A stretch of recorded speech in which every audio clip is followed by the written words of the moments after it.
চলে আসলাম আজকে অনেক রাত্রে বাহিরে।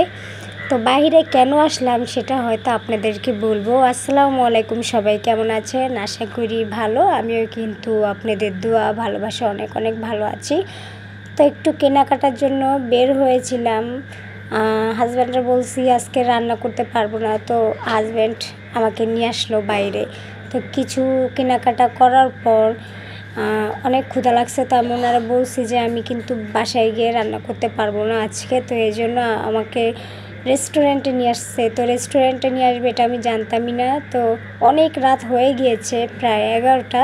তো এত রাত্রে কোথাও খাবার পাওয়া যায় না। এদিকে দেখেন ওনারাও কিন্তু সব কিছু গুছিয়ে নিয়েছে, কারণ এখন রেস্টুরেন্ট বন্ধ করে ফেলবে। আর এখানে কিন্তু তেমন কেউ নাই, আমরা দুইজন ছাড়া।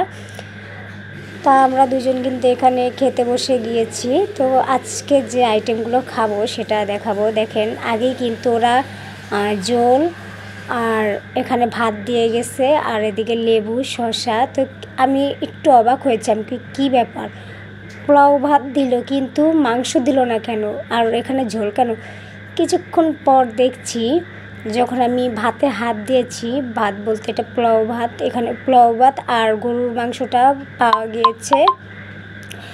তো এখন আমি একটু অবাকভাবে তাকিয়ে আছি যে গরুর মাংস কেন দিল না, ব্যাপারটা কি? আমাদেরকে তো গরুর মাংস দেওয়ার কথা। তো লজ্জায় হাজব্যান্ডকে জিজ্ঞাসা করছি না।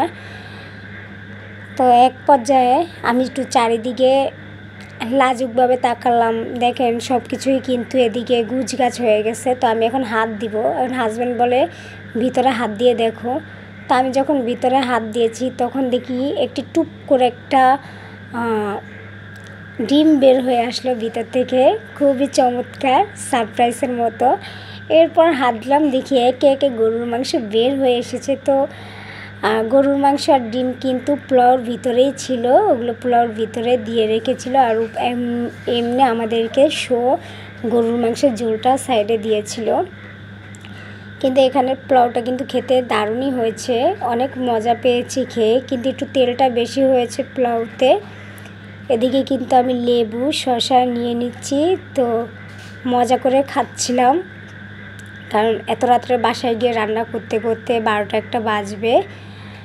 তো সবাই কিন্তু আমার ভিডিওতে একটা লাইক দিয়ে সম্পূর্ণ ভিডিওটা দেখে নেবেন, আর কেমন হয়েছে কমেন্টের মাধ্যমে একটু জানাবেন দয়া করে। তো এদিকে দেখেন খেতে খেতে চেটেপুটে সবই সাবার করে দিয়েছি। তো হাজব্যান্ড আমাকে শাস্তি দিল, বাসায় বলছি রান্না করব না, এই জন্য নিয়ে আসলো রেস্টুরেন্টে। আমি তো ভাবছি আমাকে মনে হয় শাস্তি দিবে আজকে।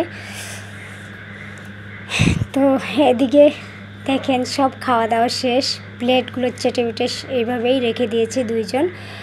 সব শেষে দেখেন বিলটা চলে আসলো। কি এমন খেলাম রে বাবা, 410 টাকা চলে আসলো। পানির দাম, গরুর মাংসের দাম, আর ভাত কিন্তু পোলাও ভাতটা কিন্তু পরবর্তীতে আবার হাফ প্লেট নিয়েছি, এই জন্য কিন্তু 20 টাকা নিয়েছে।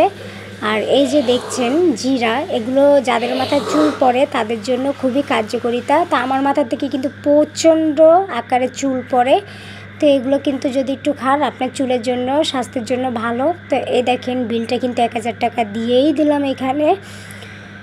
তো আজকের ভিডিও এখানেই শেষ করব।